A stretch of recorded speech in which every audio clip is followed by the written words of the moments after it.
ওয়ামান তারাদ্দা মিন জাবাল, আল্লাহ তাআলার যেই বান্দা, মুমিন বান্দা পাহাড়ের চূড়া থেকে যেই বান্দা লাফ দিয়ে আত্মহত্যা করবে, ওই জামানায় তো এত বড় বড় বিল্ডিং ছিল না। আল্লাহ নবী বললেন ওয়ামান তারাদ্দা মিন জাবালি, যেই বান্দা পাহাড়ের চূড়া থেকে লাফ দিয়ে মারা যাবে, অর্থাৎ আত্মহত্যা করবে, আল্লাহ তাআলা ফাহুয়া ইয়াতাওয়াদ্দা ফি নারি জাহান্নাম খালিদান মুখাল্লাদান ফিহা আবাদা, ওই বান্দা জাহান্নামের মধ্যে ওই রকম বড় একটা জাহান্নামের মধ্যে একটা পাহাড় থাকবে, ওই পাহাড় থেকে ওই বান্দা লাফ দিতেই থাকবে, লাফ দিতেই থাকবে, অর্থাৎ ওই পাহাড়ের উপর থেকে লাফ দিবে জাহান্নামের ভিতরে। ওই জাহান্নামের ভিতরে তো দুনিয়ার মতো পাহাড় নয়, অর্থাৎ ওই পাহাড়ের চতুর্পাশে থাকবে আগুন, ওই বান্দা পাহাড়ের উপর থেকে লাফ দিয়ে পড়বে আগুনের ভিতরে, আবার সে ওই উঁচার মধ্যে উঠবে, পাহাড়ে উঠবে, আবার সে লাফ দিতে থাকবে, এইভাবে লাফ দিতেই থাকবে, মারা যেতেই থাকবে। আবার আল্লাহ তাআলা জীবিত করবেন, আবার পাহাড়ের চূড়ায় উঠবেন, আবার পাহাড় থেকে লাফ দিবেন, এইভাবে করতে থাকবেন। খালিদান মুখাল্লাদান ফিহা, একজন মুমিন মুসলমানের দাম কাবা থেকেও বেশি। আমরা যে কাবার তাওয়াফ করি, এই কাবা থেকেও একজন মুসলমানের দাম আল্লাহ তাআলার কাছে অনেক বেশি। হযরত ইবনে ওমর রাদিয়াল্লাহু তাআলা আনহু তিনি বলেন, তার থেকে বর্ণিত, ইবনে ওমর একদিন কাবার দিকে তাকাইলেন। নাযারা ইবনে ওমর ইলাল বাইত আও ইলাল কাবা, কাবার দিকে তাকাইলেন, তাকানোর পর তিনি বললেন মা আ'যামাকি ওয়া আ'যামা হুরমাতাক, হে কাবা, তোমার সম্মান কতই না বেশি, তোমার মর্যাদা কতই না বেশি। এইটা বলার পরে তারপরে ইবনে ওমর বললেন ওয়াল মুমিনু আ'যামু হুরমাতান ইনদাল্লাহি মিনকি, তোমার মর্যাদা অনেক বেশি, তবে একজন মুমিন মুসলমানের মর্তবা, মর্যাদা, সম্মান আল্লাহ তাআলার কাছে তুমি কাবার চাইতে অনেক বেশি। এটা কে বললেন? ইবনে ওমর বললেন, ওমর রাদিয়াল্লাহু তাআলা আনহুর ছেলের কথা। হযরত উসামা বিন শারিক রাদিয়াল্লাহু তাআলা আনহু থেকে বর্ণিত, তিনি বলেন যে একদিন, এটা বারান্না সাউন্ড বাড়ান, একদিন উসামা বিন শারিক রাদিয়াল্লাহু তাআলা আনহু তার থেকে বর্ণিত, তিনি বলেন যে নবীজি সাল্লাল্লাহু আলাইহি ওয়াসাল্লামের কাছে একদিন, নবীজি সাল্লাল্লাহু আলাইহি ওয়াসাল্লামের কাছে একদিন কিছু গ্রাম্য মানুষ আসলো। ক্বালাতিল আ'রাব, আল্লাহর নবীর কাছে একদিন গ্রাম্য মানুষ আসলো। আল্লাহর নবীর কাছে একদিন গ্রাম্য মানুষ আসলো, অনেকগুলো বেদুইন মানুষ, মূর্খ মানুষ, লেখাপড়া জানে না, এই মানুষগুলো আল্লাহর নবীর কাছে আসলো। আল্লাহর নবীর কাছে আসার পর বললেন ইয়া রাসূলুল্লাহ আলা নাতাদাওয়া ইয়া রাসূলুল্লাহ, হে আল্লাহর রাসূল, আমরা কি চিকিৎসা গ্রহণ করব না? আমাদের মধ্যে যদি কেউ অসুস্থ হয়ে যায় তাহলে কি আমরা চিকিৎসা গ্রহণ করব না? আল্লাহর নবী বললেন নাআম ইয়া ইবাদাল্লাহ তাদাওয়া, হে আল্লাহর বান্দারা, তোমরা চিকিৎসা গ্রহণ করো, কারণ চিকিৎসা গ্রহণ করার এটা আল্লাহ তাআলার হুকুম। আল্লাহ নবী সাল্লাল্লাহু আলাইহি ওয়াসাল্লাম তখন বললেন ফা ইন্নাল্লাহা লাম ইয়াদা লাহু দাওয়া, আল্লাহ তাআলা দুনিয়াতে এমন কোন রোগ দান করেন নাই, এমন কোন রোগ দেন নাই, ইল্লা ওয়া লাহু দাওয়া, যেই রোগের চিকিৎসা আল্লাহ তাআলা দান করেন নাই। আল্লাহ নবী বললেন ফা ইন্নাল্লাহা লাম ইয়াদা লাহু দাআ, আল্লাহ তাআলা দুনিয়াতে এমন কোন রোগ দান করেন নাই, রোগ দেন নাই, আল্লাহ তাআলা দুনিয়াতে এমন কোন রোগ সৃষ্টি করেন নাই, ইল্লা ওয়া লাহু দাওয়া আও শিফা, যেই রোগের চিকিৎসা আল্লাহ তাআলা দেন নাই। তার মানে হচ্ছে দুনিয়াতে আল্লাহ তাআলা যত রোগ দিয়েছেন সব রোগের চিকিৎসাও দিয়েছেন। তারপরে আল্লাহর নবী সাল্লাল্লাহু আলাইহি ওয়াসাল্লাম বললেন ইল্লা শিফাআন ওয়াহিদা, তবে একটা রোগের চিকিৎসা আল্লাহ তাআলা দান করেন নাই, সমস্ত রোগের চিকিৎসা আল্লাহ তাআলা দিয়ে রেখেছেন, কিন্তু একটা রোগের চিকিৎসা আল্লাহ তাআলা দেন নাই। ক্বালু ওয়া মা হুয়া সাহাবায়ে কেরাম বললেন, সেই রোগের নাম কি? আল্লাহর নবী সব রোগের চিকিৎসা আল্লাহ তাআলা দিয়ে রেখেছেন, আপনি বললেন একটা রোগের চিকিৎসা আল্লাহ তাআলা দেন নাই। আল্লাহর নবী সাল্লাল্লাহু আলাইহি ওয়াসাল্লাম তখন বললেন, ক্বালা আল হারাম, একমাত্র বৃদ্ধ হওয়ার যে একটা রোগ আছে, বয়োবৃদ্ধ হওয়ার যে একটা রোগ আছে, মানুষ বয়স্ক হওয়ার যে একটা রোগ আছে, ওই রোগের চিকিৎসা ছাড়া আল্লাহ তাআলা আর সমস্ত রোগের চিকিৎসা দুনিয়ার মধ্যে দিয়ে রেখেছে। এর মানে বুড়া হওয়ার কোনো কি নাই, রোগ নাই। মানুষ যখন বয়োবৃদ্ধ হয়ে যায় তখন সে আস্তে আস্তে দুর্বল হবেই। বুড়া হওয়ার পরে যে সমস্ত রোগ হয়, এই রোগের কোনো কি নাই, চিকিৎসা নাই। আর সব রোগের চিকিৎসা কি পৃথিবীতে আছে, তবে কোনটা বান্দা পারে বের করতে, কোনটার চিকিৎসা বান্দা বের করতে পারে না। এই গেল মুমিন বান্দার প্রথম শিরোনাম, যে মুমিন বান্দার মর্যাদা কত, এই সম্পর্কে হাদিস গেল। হযরত জাবির রাদিয়াল্লাহু তাআলা আনহু থেকে বর্ণিত, তিনি বলেন, ওয়ান জাবির রাদিয়াল্লাহু তাআলা আনহু قال, আল্লাহর নবীর সাহাবী হযরত জাবির বলেন যে আমরা একদিন আল্লাহর নবী সাল্লাল্লাহু আলাইহি ওয়াসাল্লামের সঙ্গে খরাজনা মান নবী সাল্লাল্লাহু আলাইহি ওয়াসাল্লাম ফি সাফার, আমরা একদিন আল্লাহর নবীর সঙ্গে আমরা একদিন সফরের মধ্যে বের হলাম, সফরের মধ্যে ছিলাম। আল্লাহর নবীর সাথে আমরা একদিন সফরের মধ্যে ছিলাম। ফাসাবা রাজুলাম মিন্না, হঠাৎ করে আমাদের মধ্য থেকে একজন ভাইয়ের, হাজারুন আমাদের মধ্যে একজন ভাইয়ের মাথায় পাথর লেগে মাথাটা ফেটে যায়। ফাসাজ্জাহু ফি রাসিহি, তার মাথাটা ফেটে যায়।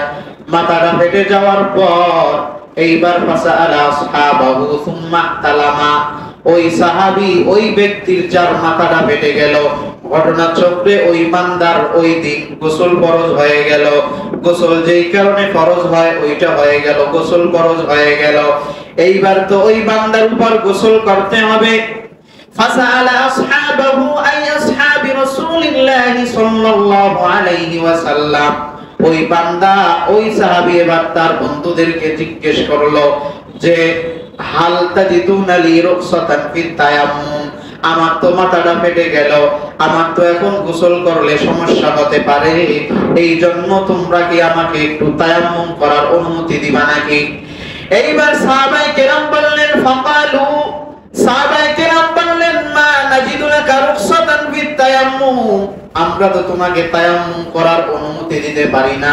ওয়া আনতা তাকদিরু আলাল মা, কারণ তুমি পানি ব্যবহারে সক্ষম, তুমি তো পানি ব্যবহার করতে পারো, অতএব তোমাকে আমরা তায়াম্মুম করতে অনুমতি দিতে পারি না।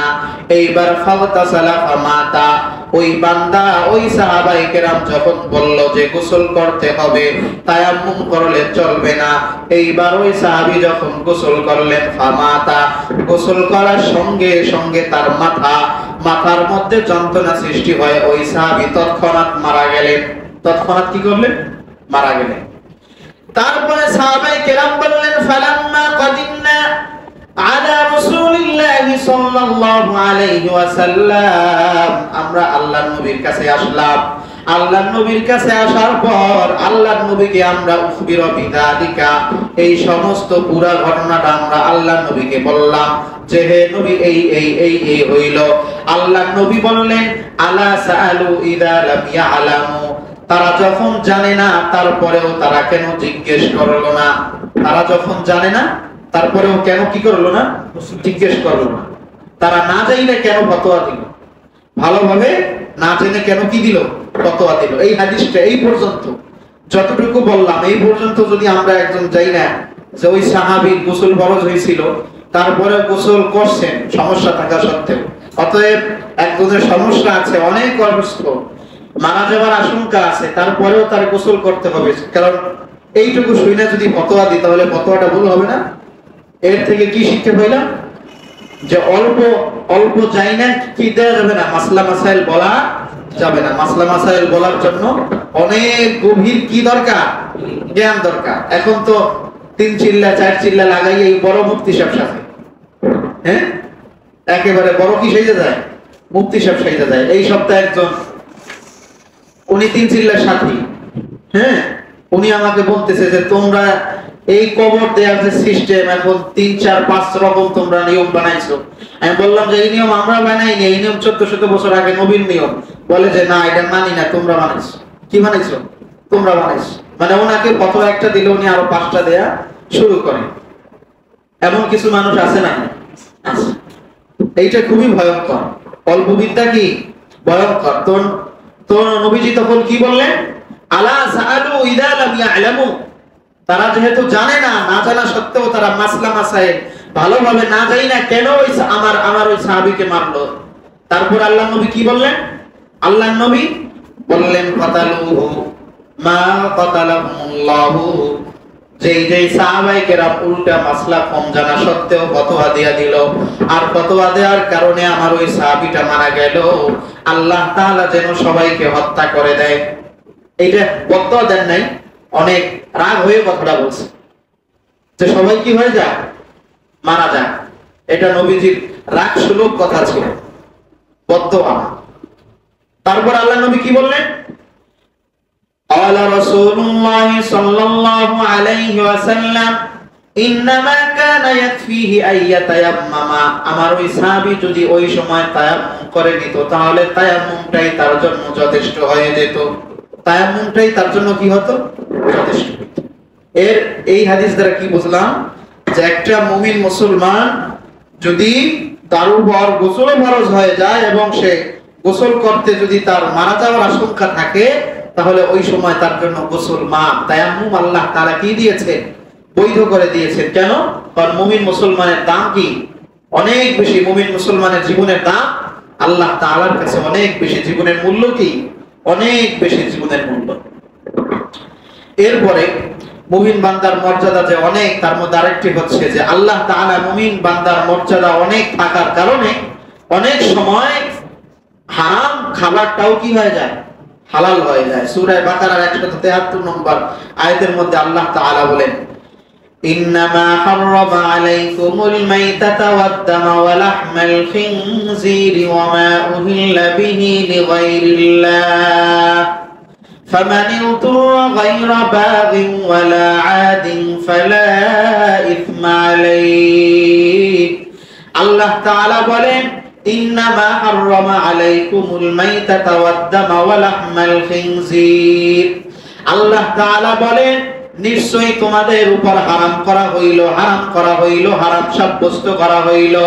হাররামা আলাইকুমুল মাইতাতা, মরা জানোয়ারকে তোমাদের উপরে হারাম সাব্যস্ত করা হলো।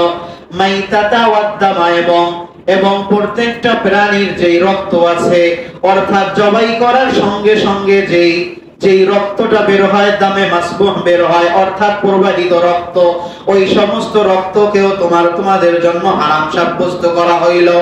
তারপরে আল্লাহ তাআলা বললেন, ওয়া লাহমাল খিনজির, এবং শুকরের গোশত তোমাদের জন্য চির হারাম সাব্যস্ত করা হইল। তারপরে আল্লাহ তাআলা বললেন, ওয়া মা উহিল্লা বিহি লিগায়রিল্লাহ, এবং যেই সমস্ত প্রাণী আল্লাহ তাআলার নাম ছাড়া অন্য কারো নামে কুরবানি করা হয়, ওই সমস্ত প্রাণী, যেই সমস্ত জন্তুগুলো আল্লাহ তাআলার নাম ছাড়া অন্য কারো নামে জবাই করা হয়, যেমন যদি কেউ নিজের পীরের নামে জন্তু জবাই করে, ওই জন্তু খাওয়া হালাল নয়। অন্য কেউ যদি শাহ জালালের নামে কোন জন্তু জবাই করে, সেটাও হারাম নয়, হালাল নয়। কোন বান্দা যদি খাজা আজমিরের নামে যদি কোন জন্তু জবাই করে, সেটাও খাওয়া হারাম নয়, হালাল নয়। অর্থাৎ আল্লাহ তাআলার নাম ছাড়া যদি গায়রুল্লাহর নামে, আল্লাহ ছাড়া অন্য কোন মাখলুকের নামে যদি কোন বান্দা কোন জন্তু জবাই করে, ওই জন্তু চিরদিনের জন্য সবার জন্য খাওয়া হারাম হয়ে যায়। আর এরপরে আল্লাহ তাআলা বললেন, কয়টা জিনিস হারাম করলেন? মাইতাতা, মরা জন্তু খাওয়া হারাম। 2 নম্বর দামে মাসবুহ, প্রত্যেকটা প্রাণীর রক্ত যেইগুলো জবাই করার সঙ্গে সঙ্গে বের হয়, ওইটা খাওয়া হারাম। 3 নম্বর শুকরের গোশত খাওয়া হারাম। 4 নম্বর আল্লাহ তাআলা মুসলমানদের জন্য গায়রুল্লাহর নামে যেইগুলো জবাই করা হয়, তাকেও হারাম করে দিলেন। কিন্তু আল্লাহ তাআলা সামনে গিয়ে বললেন, ফামান ইউতুরা গায়রা বাগ ওয়ালা আদিন ফালা ইসমা আলাইহি, কিন্তু যদি তোমরা অপারগ হয়ে যাও, অর্থাৎ তোমাদের সামনে হালাল কোনো খাবার না থাকে, হালাল কোনো খাবার না থাকে, এই মুহূর্তে যদি তুমি মারা যাওয়ার আশঙ্কা থাকে, তাহলে আল্লাহ তাআলার কাছে মুমিন বান্দার দাম কত? একজন মুসলমান বান্দার জানের মূল্য আল্লাহ তাআলার কাছে কত? আল্লাহ তাআলা তখন হারাম জিনিসটাকেও, অর্থাৎ যেই জন্তুগুলা খাওয়া হারাম, অর্থাৎ শূকর খাওয়া হারাম, এরপরে যেই জন্তুগুলার নাম বললাম সব খাওয়া হারাম, কিন্তু যখন বান্দা কোনো হালাল বস্তু যখন না পায়, তখন ওই সমস্ত হারাম জিনিসগুলো আল্লাহ তাআলা ওই মুহূর্তে ওই বান্দার জন্য হালাল বানায়া দেয়। তাহলে মুসলমান বান্দার জানের মূল্য কম না বেশি? যেই জিনিসগুলো খাওয়া কি হারাম ছিল, ধরেন আপনি একখানে গিয়েছেন, এখন দেখলেন যে আপনার সামনে কোনো হালাল খাবার নেই, হালাল খাবার কি নেই, ধরেন আপনি এমন একটা রাষ্ট্রে গিয়েছেন যেখানে কোনো হালাল খাবার নেই, তো ওইখানে আপনার জন্য ওই মুহূর্তে আপনার যদি অনেক ক্ষুধা লেগে যায়, অসুস্থ হওয়ার আশঙ্কা থাকে, মারা যাওয়ার উপক্রম, তখন আপনার জন্য ওই হারাম জিনিসটা যতটুকু খেলে আপনার শরীর বাঁচে, জান বাঁচে, ততটুকু খাওয়া ওই মুহূর্তের জন্য কি হালাল। কেন? কারণ আপনার জীবনের দাম আল্লাহ তাআলার কাছে কি অনেক বেশি, অনেক বেশি। এই গেল মুমিন বান্দার জানের গুরুত্ব, জীবনের গুরুত্ব। 2 নম্বর, মুমিন বান্দাকে যদি কেউ অন্যায়ভাবে হত্যা করে, তাহলে তার ভয়ানক কি শাস্তি কি? হযরত আব্দুল্লাহ বিন মাসউদ রাদিয়াল্লাহু তাআলা আনহু তার থেকে বর্ণিত, وعن عبد الله بن مسعود رضي الله تعالى عنه قال قال رسول الله صلى الله عليه وسلم لا زوال الدنيا جميعا أهول عند الله من دم امرئ مسلم। আল্লাহর নবী বলেন যে একটা মুমিন বান্দাকে হত্যা করা, একটা মুমিন বান্দাকে যদি কোনো বান্দা হত্যা করে, তাহলে ওইটার গুনাহ আল্লাহ তাআলার কাছে কেমন বেশি। আল্লাহর নবী বলেন যে সারা দুনিয়া এবং আসমান ধ্বংস হইলে আল্লাহ তাআলার কাছে যতটা ভয়ানক শাস্তি হওয়ার কথা, অর্থাৎ কোন বান্দা যদি সারা দুনিয়া এবং আসমান ধ্বংস করে দেয়, এর চাইতেও বেশি ভয়ানক আল্লাহ তাআলার কাছে হলো একটা মুমিন বান্দার রক্তপাত ঘটানো, অর্থাৎ একটা মুমিন বান্দাকে ধ্বংস করা, হত্যা করা। এইটার গুনাহ আল্লাহ তাআলার কাছে সারা দুনিয়া এবং দুনিয়ার ভিতরে যা কিছু আছে সবকিছু ধ্বংস করার চাইতেও বেশি গুনাহ আল্লাহ তাআলার কাছে হয়ে যায়। সারা দুনিয়া এবং দুনিয়া ধ্বংস করলে যতটুকু গুনাহ না হবে, তার চাইতেও বেশি গুনাহ কি একটা মুমিন বান্দাকে কি করা? হত্যা করা, অন্যায়ভাবে কি করা? হত্যা করা। তারপরে হযরত আবু হুরায়রা রাদিয়াল্লাহু তাআলা আনহু থেকে বর্ণিত, তিনি বলেন, ওয়ান আবি হুরায়রা রাদিয়াল্লাহু তাআলা আনহু قال قال رسول الله صلى الله عليه وسلم إن أهل السماء وأهل الأرض اشتركوا في دم। আল্লাহর নবীর সাহাবী হযরত আবু হুরায়রা রাদিয়াল্লাহু তাআলা আনহু বলেন, আল্লাহর নবী বলেন, ইন্না আহলাস সামাওয়াতি ওয়াল আরদি ওয়া আহলাস সামাওয়াতি ওয়াল আরদি, দুনিয়ার মধ্যে যত লোক আছে, যত মানুষ আছে, ওই সমস্ত মানুষ মিলে যদি একজন মুমিন বান্দাকে হত্যা করে, তাহলে লা কাব্বাহুমুল্লাহু ফিন্নার, আল্লাহ তাআলা কাল কিয়ামতের ময়দানে ওই সারা দুনিয়ার সমস্ত মানুষ যদি একজন বান্দাকে অন্যায়ভাবে হত্যা করে, তাহলে সমস্ত আসমানবাসী এবং জমিনবাসী সকলকে আল্লাহ তাআলা কাল কিয়ামতের ময়দানে সকলকে লা কাব্বাহুমুল্লাহু ফিন্নার, একসাথে সবাইকে জাহান্নামের মধ্যে নিক্ষেপ করে দিবে। সারা আসমানবাসী এবং জমিনবাসী সবাই মিলে যদি কি করে? ইশতারাকু ফি দামিন, একজন মুমিন মুসলমানকে অন্যায়ভাবে যদি কি করে? হত্যা করে, তাহলে সকলকেই আল্লাহ তাআলা জাহান্নামের মধ্যে কি দিবে? ঢুকাই দিবে। তাহলে মুমিন বান্দাকে হত্যা করা কত বড় গুনাহ? অনেক বড় গুনাহ না? অনেক বড় গুনাহ। তারপরে আসে, তাহলে প্রথম গেল কি? মুমিন বান্দা জানের গুরুত্ব, জীবনের গুরুত্ব। 2 নম্বর, মুমিন বান্দাকে কি করা? অন্যায়ভাবে হত্যা করা। 3 নম্বর, মুমিন বান্দা নিজে কি করা? আত্মহত্যা করা। করে না অনেকেই আত্মহত্যা করা। সূরা নিসার 29 নম্বর আয়াতের মধ্যে আল্লাহ বলেন, ওয়ালা তাকতুলু আনফুসাকুম, আল্লাহ তাআলা বললেন, হে মুমিনগণ, তোমরা নিজেরা নিজেদেরকে ধ্বংস কইরো না, হত্যা কইরো না, তোমরা নিজেরা নিজেদেরকে ধ্বংস করো না। এই আয়াতের তাফসীরের মধ্যে মুফাসসিরিন কেরাম বলেন, বান্দা হত্যা করার অনেকগুলো সিস্টেম হতে পারে, বান্দাকে ধ্বংস করার অনেকগুলো সিস্টেম হতে পারে। তার মধ্যে একটা হযরত আবু হুরায়রা রাদিয়াল্লাহু তাআলা আনহু থেকে বর্ণিত, তিনি বলেন, আল্লাহর নবী সাল্লাল্লাহু আলাইহি ওয়াসাল্লাম বলেন যে আল্লাযী ইয়াহনুকু নাফসাহু, যেই বান্দা নিজেকে নিজে হত্যা করলো, তাহলে আল্লাহ তাআলা তার শাস্তি কি দিবেন? ইয়াহনুকুহা ফি নারি জাহান্নাম খালিদান মুখাল্লাদান ফিহা, যেই বান্দা যেইভাবে দুনিয়াতে আত্মহত্যা করবে, কাল কিয়ামতের ময়দানে জাহান্নামের মধ্যে আল্লাহ তাআলা তাকে ওইভাবেই জাহান্নামের মধ্যে শাস্তি দিতে থাকবে। তারপর হযরত আবু হুরায়রা রাদিয়াল্লাহু তাআলা আনহু বললেন, দুনিয়ার জমিনের মধ্যে যদি দুনিয়ার জমিনের মধ্যে যদি কোনো বান্দা বিষ পান করে আত্মহত্যা করে, বিষ পান করে, মাংসারিবা সাম্মা, দুনিয়াতে যদি কোনো বান্দা আত্মহত্যা করে, বিষ পান করে, তাহলে ফাহুয়া তাহাসসাহু ফি নারি জাহান্নাম, তাহলে কাল কিয়ামতের ময়দানে ওই বান্দা ওই বিষ পান করা অবস্থায় জাহান্নামের মধ্যে উঠতে থাকবে। ওই বান্দার হাতের মধ্যে বিষের পেয়ালা থাকবে, ফি নারি জাহান্নাম খালিদান মুখাল্লাদান ফিহা, ওই বান্দা জাহান্নামের মধ্যে দীর্ঘস্থায়ী ওইভাবে বিষ পান করতেই থাকবে দীর্ঘস্থায়ী। কি স্থায়ী? দীর্ঘস্থায়ী। আমি কিন্তু কি বলি নাই, চিরস্থায়ী বলি নাই। কি স্থায়ী? দীর্ঘস্থায়ী। চিরস্থায়ী নয়। দীর্ঘস্থায়ী চিরস্থায়ীর মধ্যে পার্থক্য আছে না? পার্থক্য আছে।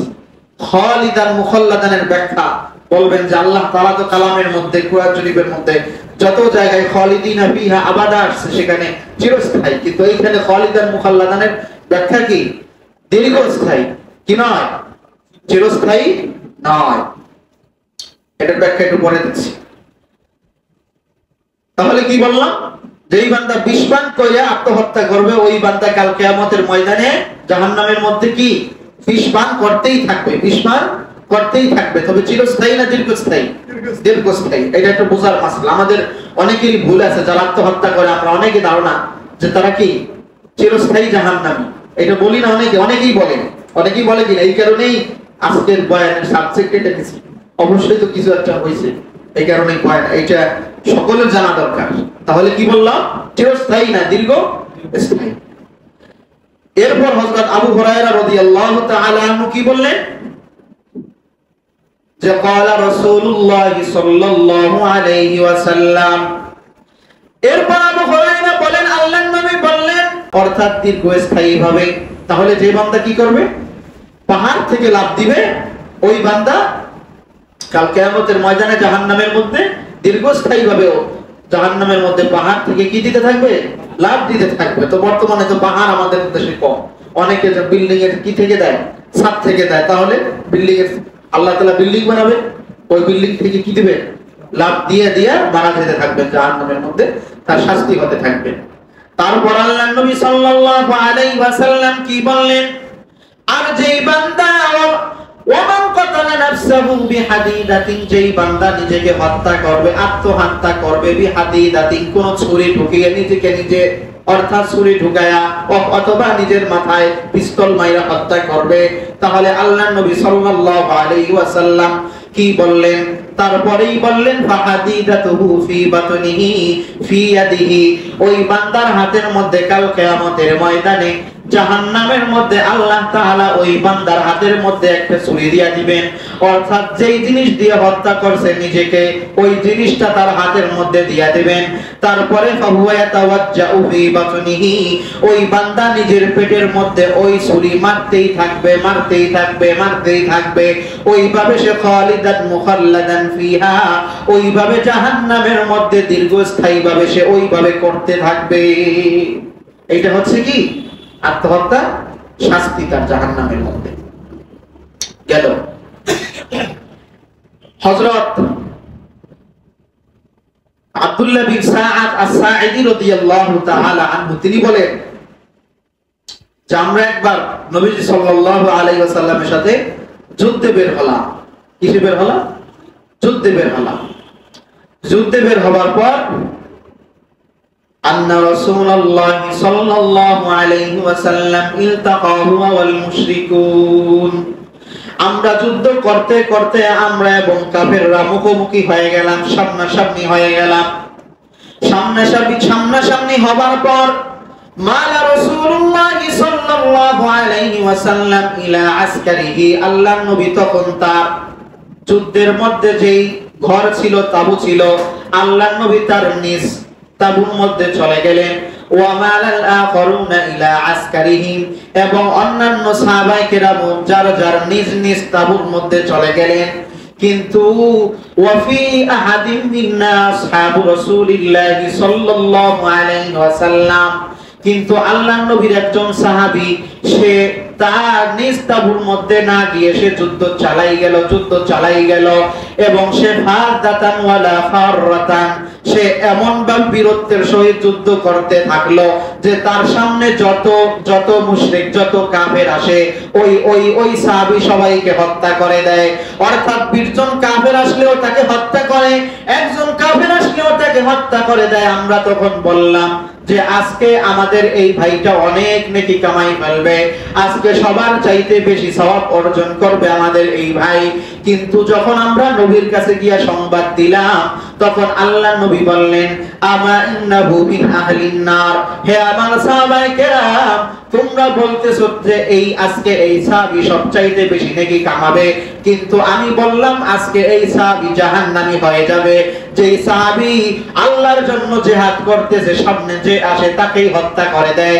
আল্লাহর নবী বললেন আমা ইন্নাহু মিন আহলিন নার, আমি বললাম আজকে এই বান্দা জাহান্নামী হয়ে যাবে। আল্লাহর নবীর একজন সাহাবী বললেন আমরা তখন আশ্চর্যান্বিত হয়ে গেলাম, আল্লাহর জন্য এই বান্দা যুদ্ধ করতেছে আবার সে জাহান্নামী হবে কিভাবে? এইবার ওই সাহাবী বললেন যে আনা সাহিবুহু, আমি আশ্চর্যান্বিত হয়ে আমি ওই সাহাবীর পিছু হাত ধরলাম, আমি ওই সাহাবীর পিছে পিছে হাঁটলাম, দেখলাম ওই বান্দা মুশরিকদের সাথে যুদ্ধ করতেছে। 20 জন আসলেও হত্যা করে, 5 জনকেও হত্যা করে, অর্থাৎ তার সামনে আসলে কেউ আর বাঁচতে পারে না। কিন্তু হঠাৎ দেখলাম একজন মুশরিক তার পিছন দিক থেকে এসে তার এরকম ভাবে গলার মধ্যে একটা ছুরি দিয়ে আঘাত করলো, তারপর তার গলা থেকে রক্ত বের হওয়া শুরু করলো।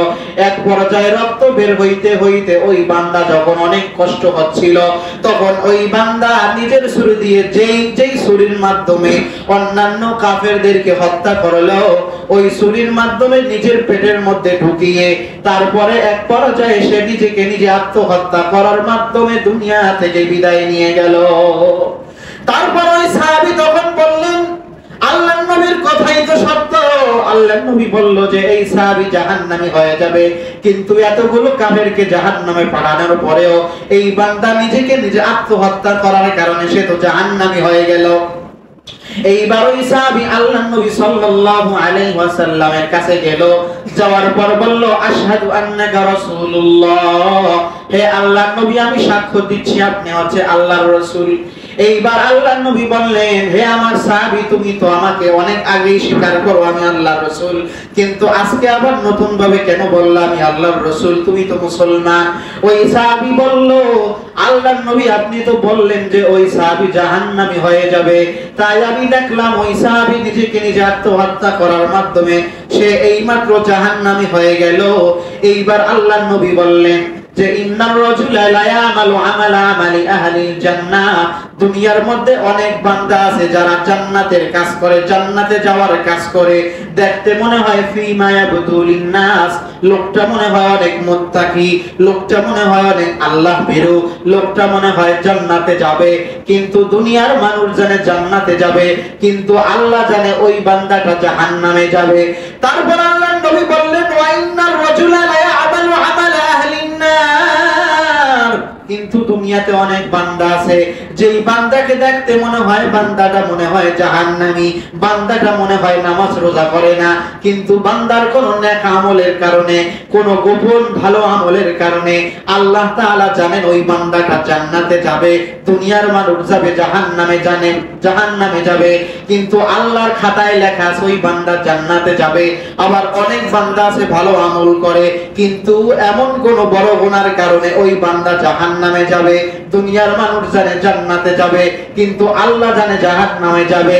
ঠিক তার বিপরীত অনেক বান্দা খারাপ কাজ করে, আল্লাহ জানে জান্নাতে যাবে, দুনিয়ার মানুষ জানে জাহান্নামে যাবে। ঠিক না? আছে না এমন? আবার এর থেকে আবার এইটা শিক্ষা না নিই, তাহলে তো নামাজ না পড়লেও জান্নাতে যাব, সবাই আমাকে খারাপ বললো, এটা উদ্দেশ্য না। উদ্দেশ্য যে ওই সাহাবী যখন যুদ্ধ করছিল তার মধ্যে আত্মগরিমা আসছিল, এই কারণে আল্লাহ তাআলা তার জিহাদ কি করেন নাই? কবুল করেন নাই।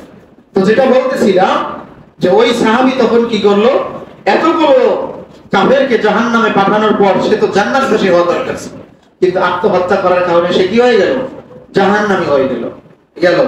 তাহলে 1 নম্বর মুমিন বান্দার জীবনের গুরুত্ব, 2 নম্বর অন্যায়ভাবে হত্যা করার পাপ, 3 নম্বর নিজেকে নিজে আত্মহত্যা করা, 3টা। 4 নম্বর আমরা যেটা বলি যে আত্মহত্যাকারী সে কি চিরস্থায়ী জাহান্নামে যাবে? সে কি চিরস্থায়ী জাহান্নামে যাবে নাকি সে জান্নাতে যাবে? তো আজকে আমাদের আকীদা সাফ করা দরকার, পরিষ্কার করা দরকার যে মুমিন মুসলমান ব্যক্তি যদি কি করে? আত্মহত্যা করে, তাহলে সে চিরস্থায়ী জাহান্নামে কি যাবে না, সে তার শাস্তি ভোগ করে একদিন না একদিন সে কি যাবে? জান্নাতে যাবে। এই যে একটা বড় আকীদা, এটা একটা কি বড় আকীদা, বিশ্বাসের বিষয়, এইগুলো পরিষ্কার হওয়া চাই। অনেকের মধ্যে এই একটা ভুল আকীদা আমাদের মাথায় আছে। এই যে বললাম যে মুমিন মুসলমান যদি আত্মহত্যা করে, তাহলে সে তার শাস্তি ভোগ করার পরে সে এক সময় কিসে যাবে? জান্নাতে যাবে। এইটা কোথা থেকে বললাম? এটা হচ্ছে বুখারী শরীফের ওই হাদিস কি ক্বালা রাসূলুল্লাহ সাল্লাল্লাহু আলাইহি ওয়াসাল্লাম, আল্লাহর নবী বলেন ইয়াখরুজু মিনান নারি মান ক্বালা লা ইলাহা ইল্লাল্লাহু দাখালাল জান্নাহ। আল্লাহর নবী বললেন যেই বান্দা একবার বলবে লা ইলাহা ইল্লাল্লাহ, লা ইলাহা ইল্লাল্লাহ, আল্লাহ ছাড়া কোনো মাবুদ নাই, আল্লাহ ছাড়া কোনো বিধানদাতা নাই, ওয়া আন্না মুহাম্মাদুর রাসূলুল্লাহ, এবং আল্লাহর নবী সাল্লাল্লাহু আলাইহি ওয়াসাল্লাম হচ্ছেন আল্লাহ তাআলার বান্দা এবং রাসূল। অর্থাৎ যেই বান্দা কালেমায়ে তাইয়্যিবা অথবা শাহাদা পাঠ করবে, ওই বান্দা একদিন না একদিন আল্লাহ তাআলার জান্নাতে প্রবেশ করবে। ইয়াখরুজু মিনান নার, ওই বান্দা জাহান্নাম থেকে বের হবে, একদিন না একদিন জাহান্নাম থেকে বের হবে। এবং ওই বান্দা, যেই বান্দার অন্তরে ওয়াফি কলবিহি মিসকালু যাররাতিন মিনাল ঈমান, একটা শস্য দানা পরিমাণ ঈমান আছে, ওই বান্দা একদিন না একদিন জাহান্নাম থেকে মুক্ত পাবে। তাহলে যে বান্দা কালেমা, চাই শাহাদা হোক অথবা তাইয়্যিবা হোক, একটা পাঠ করবে, একদিন না একদিন সে কি যাবে? জান্নাতে যাবে। তো তাহলে এখন যে বান্দা মুসলমান, সে তো কালেমা তাইয়্যিবা পড়লো, ঠিক না? তো পড়লে সে যদি আত্মহত্যা করে, শয়তানের ধোঁকায় পড়ে সে আত্মহত্যা করলো, তাহলে সে তার শাস্তি ভোগ করার পরে কি যাবে? জান্নাতে যাবে। এখন আসেন শেষ, যারা আত্মহত্যা করবে তাদের জন্য দোয়া করা জায়েজ কিনা? হ্যাঁ, যেহেতু এই পয়েন্টটা হইলো, এখন এখানে সামান্য কিছু মাসলা জানা দরকার না? যারা আত্মহত্যা করবে তাদের জন্য দোয়া করা, তাদের জানাজা নামাজ পড়া, তাদের জানাজায় শরীক হওয়া, এইটা কতটুকু? ঢালাও ভাবে ফতোয়া দেয়া না চাই, ঢালাও ভাবে কি দেয়া না চাই? ফতোয়া দেওয়া, মাসলা মাসাইল দেওয়া না চাই। মাসলা মাসাইল দিবে যারা, তাদের মেধা জ্ঞান, খুব সূক্ষ্ম মেধার অধিকারী হতে হবে।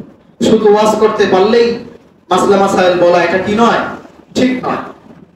ধরেন যেই বাপ মায়ের সন্তানটা আত্মহত্যা করলো, তার সামনে গিয়ে যদি বলেন যে আমি তার জানাজা পড়তে পারবো না, আর জায়েজ নাই, এই সব যদি বলেন, তাহলে আপনি কি আরো সওয়াবের কাজ করলেন না গুনার কাজ করলেন? এখন বলে এটা গুনাহ, আমি তো সত্য মাসলাটা বললাম, মাসলা সত্য, কিন্তু আপনার মাসলাটা বলার স্থানকাল পাত্র ভেদে আপনি কি করেন নাই? মাসলা বলতে পারেন নাই। মুফতি বলা হয় কাকে? মুফতি বলা হয় ওই ব্যক্তিকে যে ব্যক্তি কোন হারামকে হালাল বানাইতে পারে, হালালকে কি বানাইতে পারে? হারাম বানাইতে পারে, স্থানকাল পাত্র ভেদে মাসলা দিতে পারে। আজকে থেকে ওয়াদা করেন কোন বক্তার কাছে মাসলা জিজ্ঞাসা করবেন না, বলেন ইনশাআল্লাহ, বলেন বলেন বলেন বলেন কোন বক্তার কাছে মাসআলা জিজ্ঞেস করব না, এমনকি আমার কাছেও না। কোন বক্তার কাছে মাসআলা জিজ্ঞেস করব না। মাসআলা জিজ্ঞেস করার জন্য প্রত্যেকটা থানায়, প্রত্যেকটা জেলায় বড় মাদ্রাসা আছে না? বড় মাদ্রাসা আছে কিনা বলে? বড় মাদ্রাসা আছে কিনা? আছে। প্রত্যেকটা মাদ্রাসার মধ্যে একটা থাকে ইফতা বিভাগ থাকে। কি থাকে? একটা ফতোয়া বোর্ড আছে। ওই ফতোয়া বোর্ডের মধ্যে যারা জিম্মাদার থাকেন, দায়িত্বশীল থাকেন, তারা 20 বছর 30 বছর ফতোয়া লেখেন। ওনার যোগ্যতা আরেকটা আমার মতো নওজোয়ান মাত্র কণ্ঠ আছে, বয়ানের মধ্যে বসতেছে, মিডিয়ার সামনে আসছে, সবাই তার কাছে মাসলা জিজ্ঞেস করতেছে আর বলতেছে অমুক হুজুর বলছে এইটা, অমুক হুজুর বলছে ওইটা। এই জন্য তো ফেতনা হয়। আবার আপনারাই বলেন এক হুজুর এইটা বলে আরেক হুজুর এই বলে। মেন সমস্যাটা কি জানেন? সমস্যা হলো বর্তমান হুজুররা পাকার আগেই মিডিয়ার সামনে কি আসে? চলে আসে। পাকার আগেই কিসের সামনে চলে আসে? মিডিয়ার আগে কি আসে? চলে আসে। বলবেন আপনিও তো আসছেন। আমি তো আর মাসলা মাসাইল দিচ্ছি না, ওয়াজ করতেছি। ওয়াজ করা এটার জন্য বেশি জ্ঞানের কি হয় কি নয় দরকার নয়। সামান্য আলেম হইলেই কি চলে? ওয়াজ করা যায়, কারণ ওয়াজ করা সহজ। ওয়াজ করা কি সহজ? এই জন্য আমাদের মুরব্বীরা বলতেন, যার নাই কোনো গীতি তার আছে বক্তাগিরি, যার নাই কোনো গীতি তার নাই বক্তাগিরি। এই জন্য মাসলা মাসাইল জিজ্ঞেস করব, বড় যে ফতোয়া বোর্ড আছে ওখানে যাব, খাতায় লিখবো, খাতায় লিখে এটা দিব যে হুজুর এই সমস্যা, সেটা সমাধান। আল্লাহ তাআলা তৌফিক দান করুন। আর এমনি শুনেন, যেহেতু এটা যারা যদি আত্মহত্যা করে তাহলে তার নিয়ম হচ্ছে জানাজার মধ্যে এলাকার সম্ভ্রান্ত ব্যক্তি, মান্যগণ্য ব্যক্তি কি যাবে না? উপস্থিত হবে না। কেন? এটার কারণ আছে।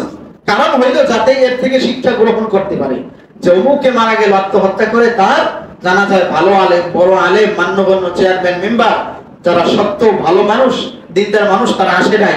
অতএব এটা অনেক বড় গুনাহ, আমার করা যাবে না। এইটা হচ্ছে কি শিক্ষা গ্রহণ করার জন্য। তবে মান্যগণ্য ব্যক্তি যে যাইতে পারবে না এমনটা নয়, এমনটা নয়, না যাওয়ার অনুমতি আছে। অতএব এই মাসলা চাই না সবাই ঢালাও ভাবে, সকলের কাছে আমি করজোর অনুরোধ করি, এইভাবে সবাই ঢালাও ভাবে বলবেন না যাওয়া যাবে না। তাহলে যে ব্যক্তিটা আত্মহত্যা করলো তার পিতা মাতার কি হয়? কষ্ট হয় না? এই জন্য এটা না বলা আছে। আপনি যদি না যান, চুপ করে আপনি চলে যাবেন। আপনি আলেম, আপনি ভালো কথা, আপনি আপনাকে নিজেকে অনেক বড় আলেম মনে করেন, তো আপনার তো ওই সময় দায়িত্ব ছিল যে আপনি চুপি চুপি চলে যাবেন। কি যাবেন? আপনি চুপি চুপি ওই এলাকা ছেড়ে ওই দিনের জন্য চলে যাবেন। আপনি সবার মাঝে আবার এটা বলা যে এটা জায়েজ নাই, আসতে পারবো না, এই সেই, এগুলো বলা ঠিক না। আর দোয়া তো করাই যাবে, দোয়া তো কি যাবে? করাই যাবে। মুসলিম উম্মার জন্য দোয়া করা যাবে যদিও আত্মহত্যা করে। কারণ হাদিস থেকে সাবেত আছে, সাহাবায়ে কেরাম একদিন নবীজি সাল্লাল্লাহু আলাইহি ওয়াসাল্লাম মক্কা থেকে মদিনায় গেলেন, যাওয়ার পর একজন সাহাবী আত্মহত্যা করলো। তখন তার জন্য অন্যান্য সাহাবায়ে কেরাম দোয়া করেছিলেন। এবং ইবনে ওমর রাদিয়াল্লাহু তাআলা আনহু বলেন, তিনি বলেন যে আমরা প্রথমে যারা কবিরা গুনাহ করত তাদের জন্য দোয়া করতাম না। কুননা নামসিকু আন আহলিল কাবাইর, আমরা প্রথমে আমরা যারা কবিরা গুনাহ ছিল আমরা তাদের জন্য কি করতাম না? দোয়া করতাম না। তারপরে নবীজি সাল্লাল্লাহু আলাইহি সাল্লাম বলেন উদউ লাহুম, তোমরা তাদের জন্য দোয়া করো। এখন বলেন আত্মহত্যা করা কি এটা কি কুফরি না কবিরা গুনাহ? বলেন বলেন বলেন, আত্মহত্যা করা এটা কি কবিরা গুনাহ? এটা কুফরি নয়। কারণ আত্মহত্যা করলে যদি মানুষ যদি শিরক করত তাহলে তার জন্য দোয়া করা কি ছিল না? জায়েজ ছিল না। কিন্তু আত্মহত্যা করা কবিরা গুনাহ নয়। আত্মহত্যা করলে ওই বান্দা কোনোদিন মুশরিক হয় না। হ্যাঁ, যদি আত্মহত্যা করার আগে তার ঈমান চলে যায় সেটা আল্লাহ তাআলা জানেন। অতএব আমরা তো সবাই জানি যে সে মুসলমানের ঘরের সন্তান, অতএব তার জন্য দোয়া করা কি যাবে। আল্লাহ তাআলা যা কিছু বললাম এর উপর আমল করার তৌফিক দান করুন। ওয়া আখিরু দাওয়ানা আলহামদুলিল্লাহি রাব্বিল আলামিন।